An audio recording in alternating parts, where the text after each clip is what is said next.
اعوذ باللہ من الشیطان الرجیم بسم اللہ الرحمن الرحیم ان اللہ وملائکتہ یصلون علی النبی یا ایہا الذین آمنوا صلوا علیہ وسلموا تسلیما اللہم صلی علی سیدنا و نبینا و شفیعنا و مولانا محمد وعلی آل محمد وبارک وسلم۔ محترم خواتین و حضرات، السلام علیکم۔ روح رمضان کے ساتھ ایک بار پھر حاضر میں ہوں آپ کا میزبان انیق احمد۔ روح رمضان میں ہمارا آج کا موضوع علم کی اہمیت، ہمارا دین علم کے تعلق سے کیا فرما رہا ہے۔ هل يستوي الذين يعلمون والذين لا يعلمون، صاحبان علم اور وہ لوگ جن کے پاس علم نہیں، دونوں برابر کیسے ہو سکتے ہیں؟ قرآن کریم ارشاد فرما رہا ہے درجات ہر علم والے کے اوپر ایک اور علم والا ہے۔ سوال یہ رکھیں گے اپنے معزز علماء کی خدمت میں کہ علم سے کیا مراد ہے اور علم اور العلم میں کیا فرق ہے، جو قرآن کریم ہمیں تعلیم کرتا ہے۔ خواتین حضرات، امت مسلمہ کی حالت زار دیکھیں تو معلوم یہ ہوتا ہے، بلکہ کبھی کبھی تو بڑا افسوس یہ ہوتا ہے کہ شاید ہمیں علم حاصل کرنے سے اب گھن آنے لگی ہے۔ یہ کیسا رویہ ہے؟ ہمارے پاس ایجوکیشن کی مد میں، ریسرچ کی مد میں کتنا بجٹ رکھا جاتا ہے۔ میں بات کر رہا ہوں پورے عالم اسلام کی۔ اقرأ بسم ربک الذی خلق، خلق الانسان من علق، اقرأ وربک الاکرم الذی علم بالقلم علم الانسان ما لم یعلم۔ یہ پہلی وحی، یہ آیات، ہمارے رویے، ہماری ذمہ داریاں وہ کیا ہونی چاہیے، بہت ساری باتیں ہم لے کر آئیں گے گفتگو میں اور سیکھیں گے اپنے معزز علماء سے۔ تشریف فرما ہے محترم مفتی محمد عمران صاحب، ممتاز عالم دین، زندگی دین کی تبلیغ و اشاعت کے لیے وقف کر دی۔ ہمارے دوسرے مہمان محترم ڈاکٹر محسن نقوی صاحب، ایک اور بہت معروف نام ہمارے ملک کا، قاری قرآن محمد اکبر مالکی صاحب، عالمی شہرت یافتہ قاری، اور ہمارے چوتھے اور آخری مہمان محترم فیصل حسن نقشبندی صاحب، ثنا خوان رسول کریم صلی اللہ علیہ وآلہ وسلم۔ پروگرام کا آغاز اللہ تعالیٰ کے بابرکت نام سے، اقرأ بسم ربک الذی خلق۔ خواتین حضرات، پہلی وحی کی آیات تلاوت قرآن کریم کی سعادت حاصل کر رہے ہیں محترم اکبر مالکی صاحب۔ اعوذ باللہ من الشیطان الرجیم،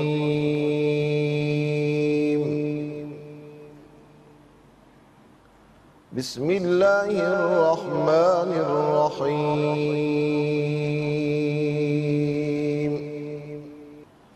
اقرأ باسم ربک الذی خلق، خلق الانسان من علق، اقرأ وربک الاکرم الذی علم بالقلم،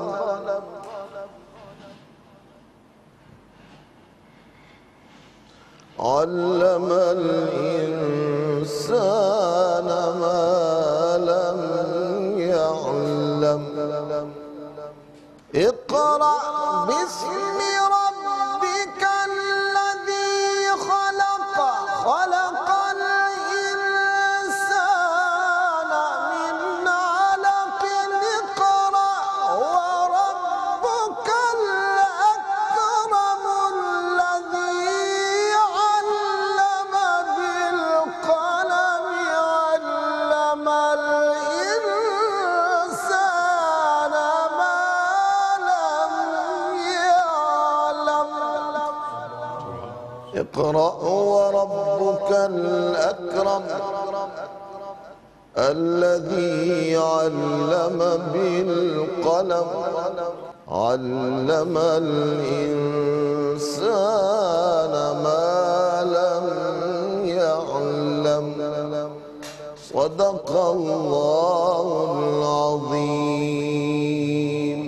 سبحان اللہ سبحان اللہ سبحان اللہ سبحان اللہ۔ بریک کی طرف جا رہے ہیں خواتین و حضرات، اور اسی بریک کے دوران میں ہم آذان فجر لاہور بھی سننے کا شرف حاصل کریں گے۔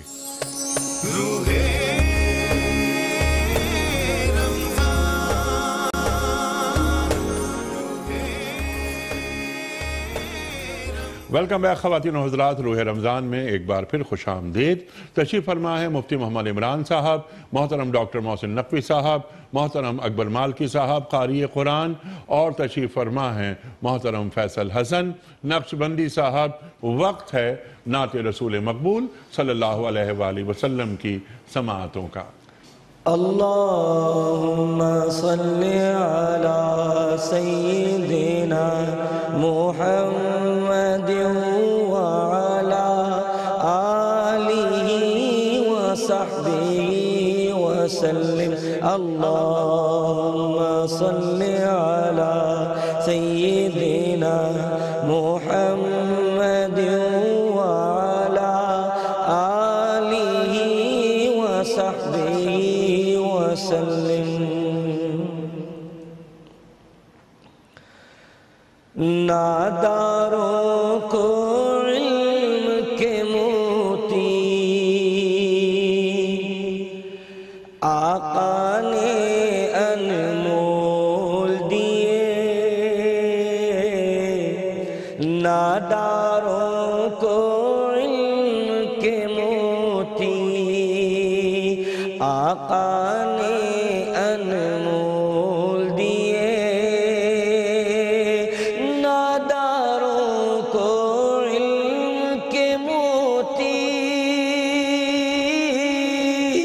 آقا نے انمول دیے، باب جہالت بند کیا اور ذہنوں کے در کھول دیے، باب جہالت بند کیا اور ذہنوں کے در کھول دیے، انگاروں کو پھول بنایا، ذروں کو خورشید کیا،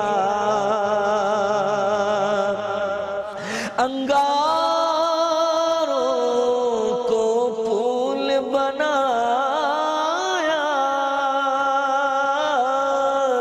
ذروں کو خورشید کیا، جن ہونٹوں میں زہر بھرا تھا پیار کے میٹھے بول دیے، جن ہونٹوں میں زہر بھرا تھا پیار کے میٹھے بول دیے، آپ سے بڑھ کر انسانوں کا اور کوئی ہمدرد نہیں، آپ سے بڑھ کر انسانوں کا اور کوئی ہمدرد نہیں، سنگ زنوں کو سنگ کے بدلے پیار کے موتی رول دیے، سنگ زنوں کو سنگ کے بدلے پیار کے موتی رول دیے، باب جہالت بند کیا اور ذہنوں کے در کھول دیے، ناداروں کو علم کے موتی آقا نے انمول دیے۔ ماشاءاللہ ماشاءاللہ ماشاءاللہ۔ محسن نقوی صاحب آپ سے آغاز کریں گے ہم. آپ کا بڑا کام بھی ہے اس سلسلے میں. ارشاد فرمائیے علم اور العلم میں کیا فرق ہے؟ دین علم کے تعلق سے اور حصول علم کے تعلق سے کیا فرماتا ہے؟ اور دین علم کسے کہتا ہے؟ بسم اللہ الرحمن الرحیم. بنیادی طور کے اوپر جو یوں کہنا چاہیے کہ فکر انسانی میں اور وحی انسانی میں، وحی الہی میں جو اصل بحث ہے نبوت اور وغیرہ سب سے بھی ابو جا کے، وہ ہے ہی علم کے اوپر. جب ہم یہ مان لیتے ہیں، یعنی فکر بشریت میں یہ مانا گیا کہ عقل انسانی اور حواس انسانی علم کا منبع ہے اور علم کا ذریعہ ہے، تو پھر اس کی محدودیت کا خود ہی انہیں اندازہ بھی ہوا کہ جب ہم یہ مان لیتے ہیں تو پھر ہم اس کے ماورا کسی چیز کو نہیں مان سکتے، کیونکہ یہ چیزیں منحصر ہیں اس پہ کہ ہمارے حواس کیا دیکھتے ہیں اور ہماری عقل ظاہر ہے کہ اس کے مطابق ہی سوچتی ہے. وہی یہ کہتی ہے، اس کے پیرالل جو ایک پیراڈائم چلتا ہے وہ یہ کہتی ہے کہ نہیں، تم اپنے حواس سے اور اپنی عقل سے اتنا ہی جان سکتے ہو جتنی اس کی محدودیت ہے یا استطاعت ہے، جو اس کی محدودیت ہے. استطاعت کا لفظ ہم اس لیے نہیں استعمال کرتے، انسان کا ذہن مختل ہوتا ہے، وہ سوچنا شروع کرتا ہے تو وہ کچھ کا کچھ بنا دیتا ہے. وہ ذرے کو موتی سمجھنے لگتا ہے، موتی کو ذرہ سمجھنے لگتا ہے، وہ شک اور ریب کی منزلوں میں بھی چلا جاتا ہے. تو حواس جب مختل ہوتے ہیں، مسئلہ یہ ہے کہ علم جو ہے جس کو اپسٹمولوجی ہم کہتے ہیں کہ علم انسان کیسے حاصل کرتا ہے، تو اس میں جو وحی الہی ہے وہ پھر علم کی بات نہیں کرتی، وہ العلم کی بات کرتی ہے. اب العلم جو ہے وہ بنیادی طور پہ علم ہے ہدایت کے ساتھ. ایک ہوتا ہے جاننا، اور ہو سکتا ہے کہ ہم اگر کوئی بات جانتے ہوں، ہمیں معلوم ہو، تو کچھ عرصے کے بعد ہمیں یہ پتہ لگے کہ وہ ہماری معلومات غلط تھیں. جو ہم جانتے تھے کسی شے کے بارے میں، کسی شخص کے بارے میں، کسی چیز کی حقیقت کے بارے میں، اس کو حقیقت سمجھتے تھے، وہ غلط بھی ہو سکتی ہے. اور جب ہم العلم کہتے ہیں کہ جو وحی الہی کے تابع ہوتا ہے، تو وہ علم ہوتا ہے، معلومات ہوتی ہیں لیکن ہدایت کے ساتھ. اور کیونکہ وہ خالق کی طرف سے ہوتا ہے، لہٰذا لا ریب فیہ کی اس کے اوپر مہر لگی ہوئی ہوتی ہے کہ اس میں کسی قسم کا شک نہیں ہوتا. چنانچہ علم، حکمت، فلسفہ، سائنس، ٹیکنالوجی کتنی آگے بڑھتی چلی جائے. ابھی دیکھ لیے کہ جب ہمارے اور آپ کے آقا نبی پاک صلی اللہ علیہ وسلم کی بعثت ہوئی، اس وقت سے اب تک علم جو ہے، سائنسز، وہ کتنی ترقی کر گئی ہیں، لیکن العلم کا کوئی ایک زیر و زبر بھی ایسا نہیں ہے، پیش بھی ایسا نہیں ہے، شوشہ بھی ایسا نہیں ہے جس کو چیلنج کر کے وہ غلط ثابت کر پائیں. تو العلم میں اور علم میں بنیادی طور کے اوپر فرق یہ ہے. قرآن مجید جب العلم کا اطلاق کرتا ہے تو علم یقینی کے معنی میں یا وحی الہی کے معنی میں کرتا ہے. یہ صرف معلوم ہونے کے معنی میں نہیں کرتا، یہ دین نالج کے معنی میں کرتا ہے. ٹھیک ہے. اسی لیے یہ آیہ مبارکہ جس کو سرنامہ کلام قرار دی گئی، پہلی وہی علم الانسان ما لم یعلم، یہاں جو ما ہے، ما لم یعلم، وہ اس کی وسعت اتنی ہے کہ اس میں جو چیز بھی ہے آپ داخل کرتے چلے جائیے، وہ سب کا سب اس میں مائے موصولہ میں آتا چلے جائے گا. جو کچھ انسان نہیں جانتا اور وہ العلم کے طور کے اوپر جاننا چاہتا ہے، اللہ تبارک و تعالیٰ نے اس کا پوٹینشل اس میں رکھا ہے. تو سب سے پہلے اس کا مخاطب مسلمان ہے کہ وہ اس کو معلوم بھی کرے، اس کو دریافت کرے، اس کو ایکسپلور کرے، اور اس معلومات کو نالج میں یعنی العلم میں تبدیل کرے کہ جو ہدایت کے ساتھ. سبحان اللہ. یعنی انفارمیشن کو نالج میں تبدیل کرے. بہت ساری باتیں ذہن میں آ رہی ہیں. اسی گفتگو کو ذرا آگے بڑھاتے ہیں تو گویا محض کتابیں پڑھ لینے سے علم حاصل نہیں ہوتا. ایک بات تو یہ ہے، سرکار دو عالم صلی اللہ علیہ وآلہ وسلم کی محفل ہے. ایک صحابی نے سوال کیا کہ سرکار یا رسول اللہ صلی اللہ علیہ وآلہ وسلم، علم کسے کہتے ہیں؟ آپ جواب عطا فرماتے ہیں کہ العلم مخافت اللہ، علم خدا خوفی کا نام ہے، انما یخش اللہ من عبادہ العلماء، اس سے جوڑتے ہیں اس بات کو۔ ارشاد۔ بسم اللہ الرحمن الرحیم، الحمدللہ رب العالمین، نحمدہ و نصلی علی رسولہ الکریم، اما بعد۔ انیق صاحب، بہت ساری باتیں ہیں جو ایک دوسرے سے مکس ہو رہی ہیں۔ سب سے پہلے تو اس آیت سے بات شروع کرتے ہیں جو قاری صاحب نے پڑھی، اقرأ بسم ربک الذی خلق، خلق الانسان من علق۔ اس میں جو ربی کا ہے نا، اقرأ بسم ربی کا، اپنے رب کے نام سے پڑھیے۔ دو لطیف نقطے ہیں، ایک ضمناً ہے اور ایک موضوع سے ریلیونٹ ہے۔ ضمناً نقطہ یہ ہے کہ اس رب کے نام سے پڑھیے جو آپ کا رب ہے۔ حدیث کے اندر ایک ایک بات کے اوپر وضاحت کی گئی ہے کہ وہ کیفیت کیا تھی۔ کہیں بھی یہ نہیں آیا کہ نبی علیہ السلام نے یہ سوال پوچھا بھئی آپ میرے کس رب کی بات کر رہے ہیں۔ اس کا مطلب یہ تھا کہ اللہ کے نبی کے علم میں یہ بات پہلے سے موجود تھی کہ وہ رب کون ہے، رب کی معرفت اور پہچان رکھتے تھے۔ ایک بات ضمن نقطہ ہے۔ موضوع سے ریلیونٹ جو نقطہ ہے وہ یہ ہے کہ آپ کا پڑھا ہوا اسی وقت مستند ہوگا، اسی وقت صحیح ہوگا جب وہ بسم ربی کا، آپ کے رب کے نام سے ہوگا۔ اگر اللہ کا نام اس میں شامل نہیں ہوگا، اللہ کی ذات اس میں شامل نہیں ہوگی، اللہ کی رہنمائی اس میں شامل نہیں ہوگی، وہ نہ مستند ہوگا، نہ لا ریب فی کے درجے کے اوپر فائز ہوگا۔ سب کچھ ہوگا، بس علم نہیں ہوگا، علم نہیں ہوگا، اس میں یقین کی کیفیت نہیں ہوگی۔ اب جب آپ اس بات کو سمجھ لیں گے نا تو یہ بات ہمارے اوپر کھل جائے گی کہ علم کی طرف جہاں ڈاکٹر صاحب بات کر رہے ہیں وہ ہے اللہ کی پہچان اور مخافت اللہ، اللہ کا خوف حاصل کر لینا۔ اب ہر وہ علم جو بندے کو اللہ تک لے جائے گا وہ تو علم ہوگا، اور ہر وہ نالج یا انفارمیشن جو بندے کو اللہ سے دور کر دے گی یا اصل راہ سے ڈیویٹ کر دے گی وہ پھر علم نہیں ہوگا، وہ گمراہی ہو جائے گی۔ اب وحی الہی جو ہے اس کی ایک اپنی سیلینٹ فیچرز ہیں، اپنی کوالٹیز ہیں۔ بعض اوقات وحی الہی حضرت انسان کی عقل میں نہیں آ رہی ہوتی۔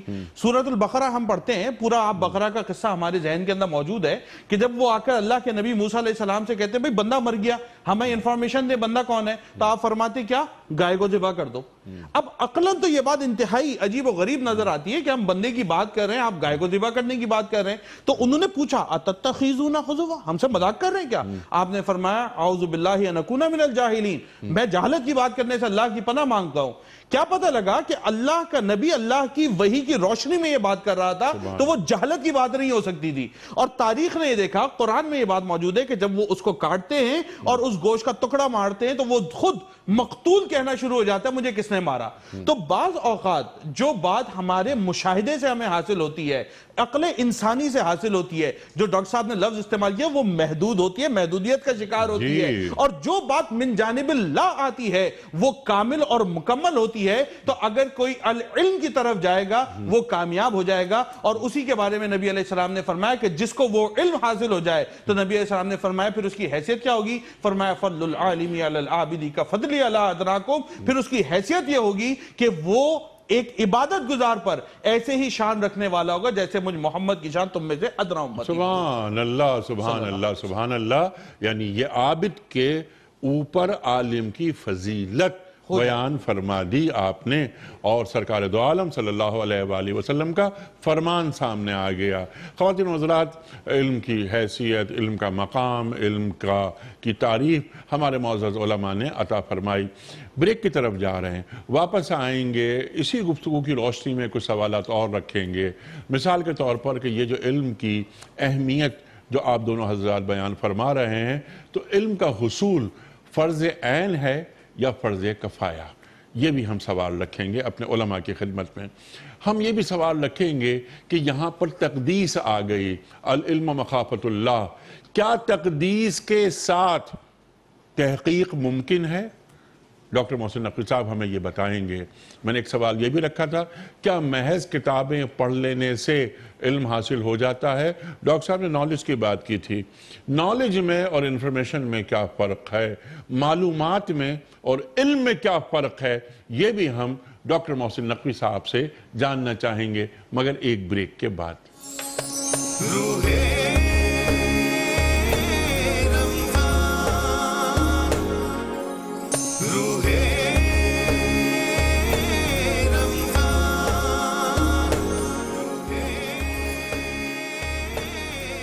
ویلکم بیک خواتین و حضرات، روح رمضان میں ایک بار پھر خوش آمدید۔ تشریف فرما ہے محترم مفتی محمد عمران صاحب، ڈاکٹر محسن نقوی صاحب، قاری قرآن محمد اکبر مالکی صاحب اور ثنا خوان رسول کریم صلی اللہ علیہ وآلہ وسلم محترم فیصل حسن نقشبندی صاحب۔ قبلہ ڈاکٹر صاحب، میں اپنے سوالات ریپیٹ نہیں کر رہا، وقت بچانے کی غرض سے ارشاد فرمائی کہ اس میں ہم ایک بات جو علم اور العلم کی چل رہی تھی، اسی سے ہم بات کو آگے کرتے ہیں۔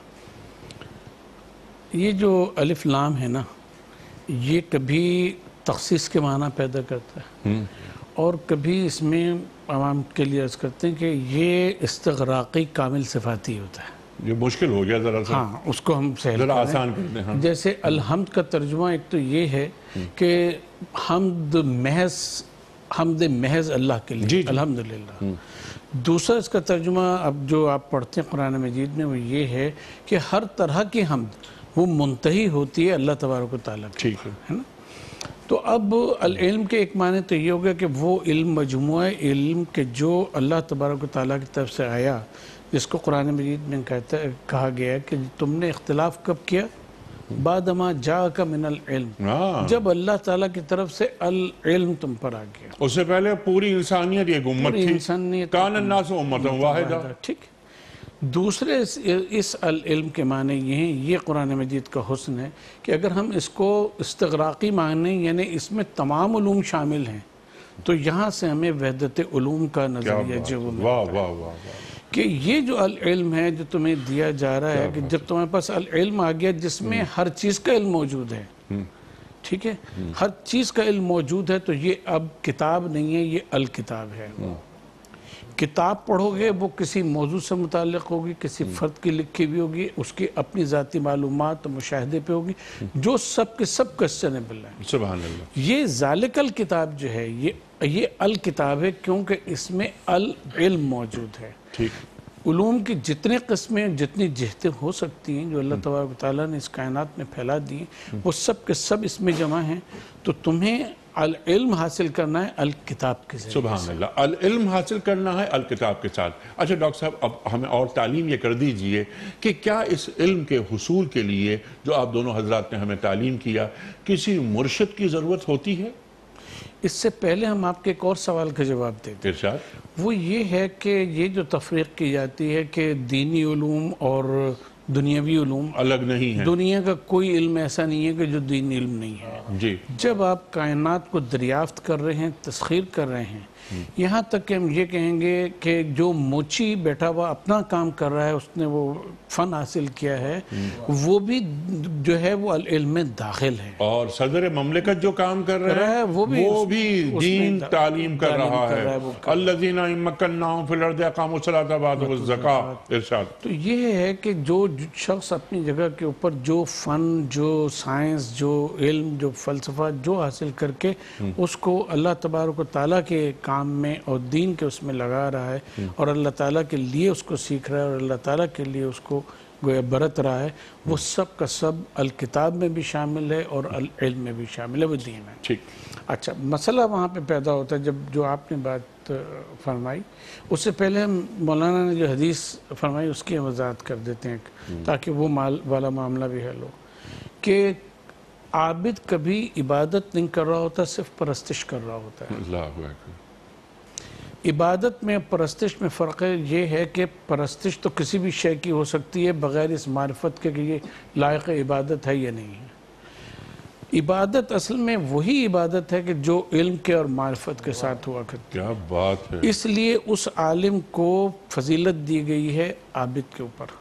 اب یہاں سے آپ کی بات، آپ کے سوال کا جواب اچھا، یہاں پر مجھے ایک آپ کی بات سے یاد آئی بات، اور بلکہ یاد کیا آئی، یہ قول حضرت علی مرتضیٰ کرم اللہ وجہہ کا آپ فرماتے ہیں کہ جس عبادت میں غور و خوض نہیں اس میں کوئی بھلائی نہیں، کیونکہ وہ پرستش ہے، وہ عبادت نہیں ہے۔ اللہ اکبر۔ وہ پرستش ہے، وہ عبادت نہیں ہے۔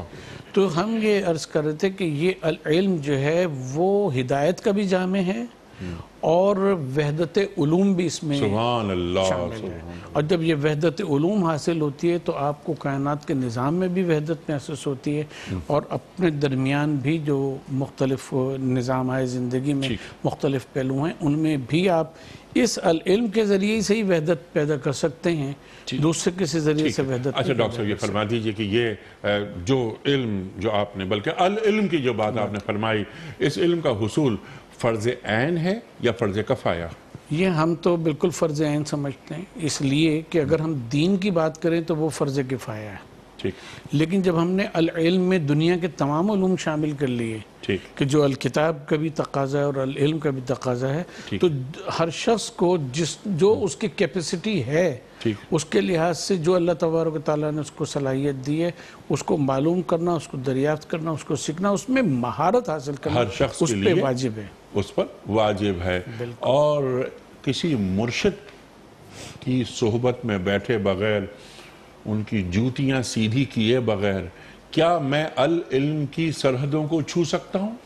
اگر ہم کسی مرشد کو، کسی ایسے کو سامنے نہ رکھیں یا اس کی صحبت اختیار نہ کریں تو وہ ہماری معلومات رہتی ہیں، وہ مخافت اللہ تک نہیں پہنچ۔ اللہ اکبر، اللہ اکبر، سبحان اللہ، سبحان اللہ، سبحان اللہ، سبحان اللہ، اللہ اکبر۔ ایک بریک۔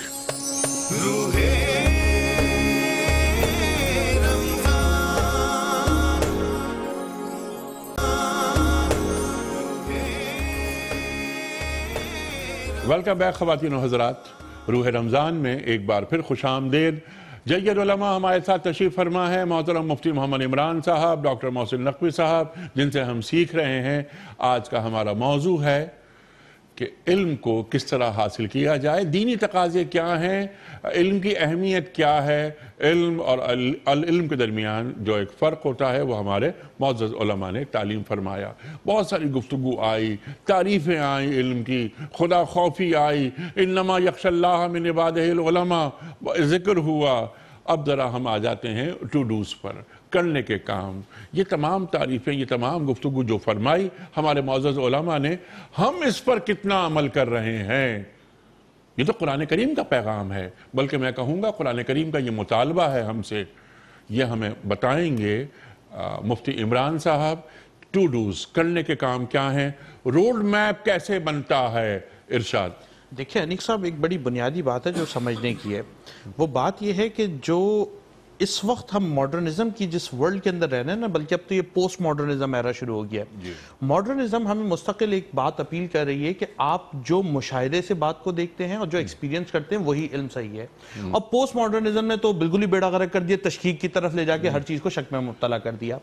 ہونا کیا چاہیے کہ اس وقت کرنے کا سب سے اہم کام یہ ہے کہ ہم اپنا تعلق الکتاب سے جوڑیں اور العلم کی جستجو شروع کر دیں۔ جب ہم اللہ کی طرف لوٹیں گے، کتاب اللہ سے فیضیاب ہوں گے، تو ہمارے اوپر تمام علوم کے دروازے کھلتے چلے جائیں گے۔ اب ہم کر کیا رہے ہیں؟ ہم کیا کر رہے ہیں؟ ہم جو جیسے آپ نے بات فرمائی، معاف کیجئے آپ کی بات کر رہی ہے، لیکن میں چاہتا ہوں ذرا اس کو بالکل واضح ہو جائے یہ بات۔ ہم اپنے بچوں کو پڑھوا رہے ہیں فزکس، ہم اپنے بچوں کو پڑھوا رہے ہیں بایولوجی وغیرہ وغیرہ، اللہ حاضر القیاس۔ کیا وہ اللہ تعالیٰ کو ان علوم کے حصول میں شامل کر رہے ہیں یا نہیں؟ کیا ہمارا معلم ان بچوں کو مقصد حیات بتا رہا ہے اور اللہ تعالیٰ کی خشیت ان بچوں کے ذہن میں آ رہی ہے؟ ہم بایولوجی میں ڈاکٹر صاحب وہ تصور جو سیکولر تصور ہے وہ پڑھوا رہے ہیں۔ دیکھیں انیق صاحب، دو تین باتیں کھڑی ہو گئی ہیں، آپ نے ایک جملہ کہہ کے پوری گفتگو کی ڈائریکشن ہی چینج کر دی ہے۔ دیکھیں ڈاکٹر صاحب نے اس بات کی وضاحت کی کہ العلم جو ہے اس میں استغراقی معنی موجود ہے۔ ہم کسی صورت بھی نہ فزکس کا انکار کر رہے ہیں، نہ کیمسٹری کا، نہ بایولوجی کا، ہم تمام علوم کو تسلیم کر رہے ہیں۔ اور آپ نے جو بات کی نا سیکولر، یہ میں آپ کو بالکل وضاحت کے ساتھ یہ عرض کر دوں، جو بگ بینگ تھیوری کو سمجھتے ہیں کہ یہ جو ہے ڈارون کی تھیوری ہے، یہ ڈارون کے والد صاحب کو بھی یہ تھیوری نہیں آتی تھی۔ سارا ابن مسکوے کا کانسیپٹ ہے، یہ بھی مسلمان فلسفہ تھا، اس نے اس کو پیش کیا تھا۔ آپ جتنے مسلم سائنٹسٹ اٹھا کر دیکھ لیجئے ماضی کے اندر، چاہے وہ عباس بن فرناس کا نام آتا ہو، وہ جابر ابن حیان اندلوسی کا نام آتا ہو، یا اس قسم کے جتنے لوگ آتے ہوں، انیق صاحب ان تمام نے اسی قرآن مجید سے فزکس کو بھی سیکھا، اسی سے کیمسٹری کو سیکھا، اسی سے بایولوجی کے علوم حاصل کیے، اسی سے تاریخ و فلسفہ کے علوم اور اس کے اصولیات طے کی۔ ہر چیز انہوں نے اسی کتاب اللہ سے حاصل کی اور سنت رسول صلی اللہ علیہ وسلم کو اپنا کر انہوں نے لوگوں کے لیے روڈ میپ بناتے چلے کیا گئے. ہمارے بچے آج کے اسٹوڈنٹس ہمیں تو یہ کہہ کر الگ کیا جا رہا ہے کہ بھئی فزکس امپورٹنٹ ہے, کیمسٹری امپورٹنٹ ہے, بایولوجی امپورٹنٹ ہے. Yes we are not denying from this fact, but it is going to be beneficial. یہ بینیفیشل جب ہوگا جب یہ ہم علم الہی اور وحی الہی کے تابع ہو کر سیکھیں گے. جو بات ہم نے شروع میں کی تھی, اقرا بسم ربک الذی خلق, اپنے رب کے نام سے اور اس کی رہنمائی کے ساتھ اگر ان علوم کو حاصل کیا جائے گا تو یقیناً نفع بخش ہوں گے, ورنہ اس سے نفع حاصل نہیں ہو یہ سکے ایک گا. تعریف سامنے آ گئی, اس پہ ہمارا ایمان ہے. یقین نہیں بلکہ ایمان ہے ہمارا, اور بلکہ ایمان کامل ہے. اب مثال کے طور پر مارکیٹنگ, میں مارکیٹنگ میں ایم بی اے کر لیتا ہوں. اس مارکیٹنگ میں مجھے معلوم ہے کہ میں سرمایہ دارانہ نظام کا ایک حصہ بننے جا رہا ہوں یا میری اولاد بننے جا رہی ہے, جس میں انسانیت کا استحصال کیا جاتا ہے. تو اس مارکیٹنگ کے شعبے میں خشیت خداوندی کیسے شامل ہو سکتی ہے اور کیا ہو رہی ہے؟ دیکھیں انیق صاحب, یہی تو بنیادی نقطہ ہے نا کہ اگر آپ مارکیٹنگ کو اسلامی تعلیمات سے ہٹا کر کریں گے تو پھر ہم وہی کریں گے جو استحصال انسانیت ہو رہا ہے. اور اگر اس کے اندر وحی الہی کو شامل کر دیا جائے گا تو پھر مخافت اللہ کو سامنے رکھتے ہوئے, اللہ کا خوف رکھتے ہوئے انسان کا استحصال نہیں ہوگا بلکہ اس کی بینیفٹ کے لیے کام کیا جائے گا. تو اصلاح نیت جو ہے وہ اللہ کی کتاب سے حاصل ہو سکتی ہے, وحی الہی سے حاصل ہو سکتی ہے, دیگر علوم اس کی طرف رہنمائی نہیں. سبحان اللہ. اصلاح نیت حصول کتاب سے, اور خواتین و حضرات مقصد حیات کو جانے بغیر کوئی علم نہیں, خشیت خداوندی کے بغیر کوئی علم نہیں. انسانیت, میں تفصیلی وقت دوں گا آپ کو کیونکہ مجھے کہا جا رہا ہے کہ بریک کی طرف جانا ہے. میں چاہتا ہوں لمبی بات آپ سے کرواؤں. خواتین و حضرات ایک بریک.